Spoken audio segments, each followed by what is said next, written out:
The Senate should have not adjourned sine die. Dahil the process was not yet completed by serving the decision. And it should have been returned, and then that's when they closed. That's one.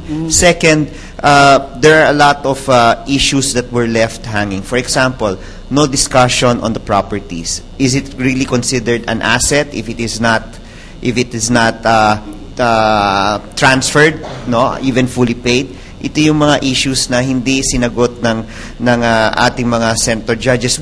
It would have helped, no? It would have helped jurisprudence with regard to impeachment if these hanging issues were all resolved. Yung ang mga detalye on how to treat these things, dahil meron kang continuing requirement to declare this at para maayos yung ownership dito. Tamang-tama po yan, pero nagawa na po yung nagawa. Kaya siguro tingnan na lang natin kung ano talaga natutunan nating lahat, Cathy. Sinasabi nga nila lahat daw po tayo ay on trial dito at lahat tayo dapat may matutunan. Kaya siguro punta muna tayo. Yes, Attorney Bong. Attorney Mark, to add dun sa adjournment sine die, no? May napansin kasi ako, pinanood ko kasi yung impeachment do, medyo late ako yung judgment day, medyo late ng konti. Pero siguro at that time si Senator Escudero yung nagsasalita, no?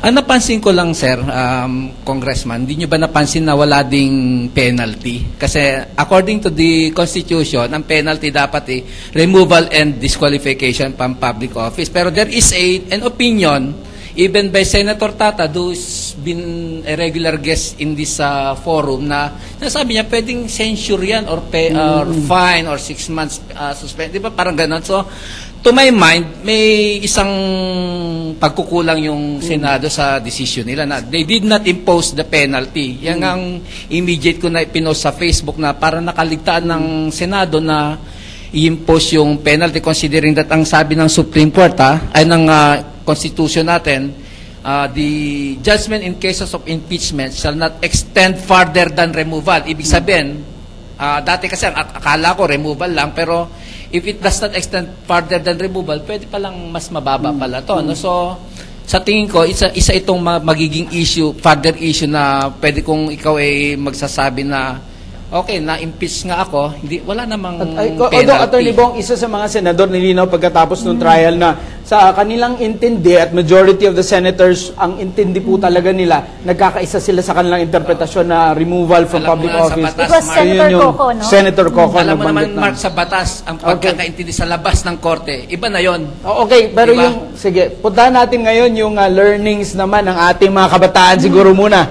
Cathy, simulan kay Ms. Nikki, meron po ba mga katanungan from our questions? Mayorya ng mga senator judges ang bumoto na makonvict si Chief Justice Renato Corona dahil 3 lamang ang bumoto ng acquittal. Naging mainit ang debatehan ng mga supporters ng bawat panig ukol sa mga paniniwala nilang katotohanan. Ngayong naibaba na ang hatol, paano ito tinatanggap ng sambayanan? Para sa ilan, hindi na sila nagulat sa naging hatol. Ang iba naman, umasa na mapapawalang sala ang punong maestrado. Bago ang araw ng hatol, walang tigil ang tagisan ng kuro-kuro sa Facebook, Twitter at iba pang online media tungkol sa kung bakit dapat mahatulang guilty or not guilty si Corona. Sa online survey na ginawa ng Inquirer.net bago ang Judgment Day, mahigit 70% ng may 33,000 respondents ang nagsabing mako-convict si Corona. Samantalang 28% lamang o may 13,000 respondents ang nagsabing siya ay maa-acquit. Pati mga showbiz nakisali na rin sa usapin. Matapos ang hatol, nasama sa trending ang boto ni Senador Lito Lapid. Ayon kay Miriam Kiambao, nabago na ang pagtingin niya kay Senador Lapid. Sa tweet naman ni Ogie Diaz, na-inspire daw ang aktres na si Alma Moreno kay Lito Lapid kung kaya't siya ay tatakbo bilang senador. Sa araw ng pagbaba ng hatol, 88% ng mga sinurvey ng Inquirer.net ang nagsabing tatanggapin nila ang anumang magiging hatol ng impeachment court. 11% ang nagsabing hindi. Base naman sa isinagawa naming informal survey, lubhang nakararami ang nagsabing sang-ayon sila sa naging hatol. Okay naman yung ginawa ng mga senador. Pagdedeklara ng SALN siguro, sa batas naman natin, lahat ng nagtatrabaho sa gobyerno, kailangan dinideclare. Gusto ko rin naman makonvict si Corona eh. Hindi rin naman siya nakapagbigay ng tamang ebidensya kung saan niya nakuha yung mga ari-arian niya. Tama lang naman na ang manunungkulan bilang Chief Justice ay walang bahid na karumihan sa ating bansa. Very good ang decision niya. Kasi di naman talaga siya nagsabi ng totoo sa SALN niya. Parang napakalakas ng ating presidente dahil sa kabila ng napakalakas na depensa ni Corona, ganun pa rin, 20 na nangyari. Bilibaw kay Corona kasi tinapos niya talaga yung impeachment. Tama lang yung desisyon natin. Kasi may mga pagkakataon na minsan hindi nadidisiplina yung mga government official natin. So kailangan talaga makita yung katotohanan. Isang malaking tagumpay ng taong bayan. It was also for me a very difficult being a former senator. You know, you have to balance so many things. And I can imagine how much Chief Justice Corona and his family suffered. And of course, there are officials who have not disclosed their dollar accounts, and I'm sure they've disclosed less than what they have put in their SALNs. But the fact that he is the Chief Justice, I think this is it. You are the highest judge in the entire republic of 92 million people. You better live up to that name. Marami din daw natutunan ang mga tao sa naganap na paglilitis. Pinakamahalaga daw dito ang pangangailangang maging tapat, lalo na sa pagdedeklara ng SALN. Pinatunayan din daw ng paglilitis na may umiiral na pantay na hustisya sa bansa. Dapat lahat naman ng mga nasa gobyerno, dapat naman talagang iano nila yung mga SALN nila, sir, para malaman ng taong bayan na alam yung kaban nila, na talaga hindi sila nangungurakot. Dapat pagka manunungkulan ka sa gobyerno, kailangan sabihin mo na yung totoo, yung katotohanan na kung anong meron ka. Hindi dapat magsinungaling sa taong bayan. Ano yung nasa batas? Yun yung gawin nila. Dito kasi, naging patas yung batas natin. Kumbaga, kahit nasa mataas ka, pwede kang ma-impeach. Kumbaga, pag napatunayan na nagkasala ka, naging patas yung batas natin sa ngayon. Diba? Dapat transparent talaga sila. Lalo na mga government official. Yung reflection lang, meron pa palang mapagkakatiwalaan pa pala yung kahit papaano yung justice system sa bansa. At least the fact that no matter how high up you are, the wheels of justice will also turn against you. And I think that gave me some hope in our country. And I hope that this will be a call for greater transparency, greater accountability, and greater honesty to the people whom we are serving. Ngayong tapos na ang paglilitis, kaisa naman ang buong sambayanan sa pagnanais na magamit ang mga natutunan sa masalimuot na kabanata ng ating kasaysayan para makasulong na muli ang ating bayan. Para sa ang paglilitis, ako po si Veronica Baluyot Jimenez. Yan po ang ating mga natutunan, Cathy, ating mga kababayan from all walks of life. I'm sure yung ating mga guests dito at mga panauhing estudyante, meron din. Marami tayong natutunan sa impeachment trial na ito. Ako, grabe. Hindi ako abogado, pero at least kahit paano, naintindihan natin sa tulong ni Attorney JJ at ni Attorney Trixie. Okay, hingan muna natin ang reaction si Professor Cart dun sa napanood nating yung mga feedback from our kababayan. Tama po yun. Agree po ako sa lahat ng mga lessons na yun. Ang sa akin lang, pataas ng pataas yung standards po natin for the Chief Justice, for our justices, our high officials. Pero election po next year, gamitin din po natin yung mga lessons in our local governments. Our mayors, our barangay captains, kung meron man, our governors. Kasi dun din nakasalalay ang tunay na pagbabago. Sir Philip? Sabi ko na kanina yung mga aral, no? At talagang hitik sa aral itong nakarang impeachment. Ngayon pa man, naging bahagi na ng ating bokabularyo, maraming salita. Nandyan yung transparency, nandyan yung public accountability, nandyan yung responsibility. At yan, nasa sa puso natin, nakakatuwa yan. Kay Jules naman, galing sa mga estudyante ng UP. bilang advocate po ng good governance, kasi matagal ko nang hinahanap kung saan mo ba makikita sa government yung practical basis nito. At isang malaking indication talaga itong impeachment trial na ito pala yung pinaka-tool for accountability at ito ay i-play pa mismo sa pinakamataas na opisyal ng mahistrado. So, talagang walang sasantuhin talaga itong administrasyon na to. Kaya sana naman maging consistent tayo na hindi lang titigil dito, mas maging tuloy-tuloy. Attorney JJ. Dadagdag ko lang kasi kanina, mabalik lang. Tandaan natin na hindi mo kailangang maging mahirap o maghirap para manilbihan ka sa gobyerno. Ang hinihingi lang naman ng public service is, number 1, are you sincere in serving them? Number 2, honesty. And number 3, integrity. Yun lang. Hindi mo kailangan maghirap. Okay lang kung mayaman ka at nanilbihan ka, mabuhay ka. Oo, basta i-declare mo pagpasok mo ka lang. Basta i-declare mo lang. Pero siguro gusto na natin tanungin si Attorney Rico. Doon din naman natutunan bilang isang defense spokesperson, Attorney Rico. Wag na lang dun sa points of law. Bilang experience as a lawyer, spokesperson, meron din po ba kayong natutunang mahalaga? Meron po. 2 bagay lang. Unang-una, huwag kang tatanggap ng dokumento from a small lady. Okay.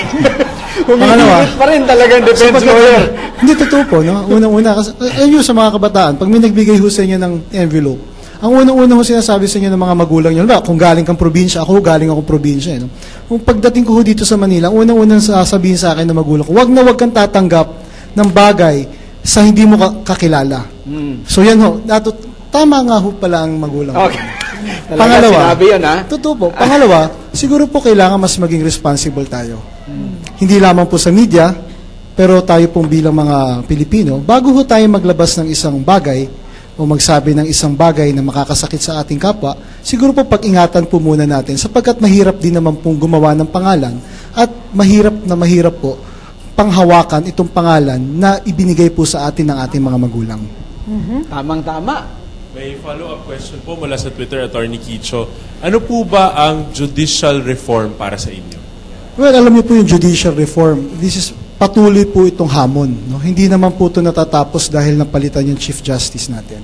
Patuloy po itong hamon. Hamon lang po ito within the judiciary. Sapagkat alam naman po natin na may mga problema rin po within the judiciary. Yan po ang unang hamon. Pangalawa, hamon din po yung judicial reform doon sa lakas ng kapangyarihan ng 2 pang branches of government. Kinakailangan po maging independent yan. Kinakailangan po yung integrity niya na hindi masisira. Kaya nga po ang sinasabi ko po palagi na sa pagtanggal po kay Chief Justice Corona bilang punong mahistrado, hindi po doon nagtatapos yung kagustuhan ho na magkaroon tayo ng malaya at matatag na judiciary.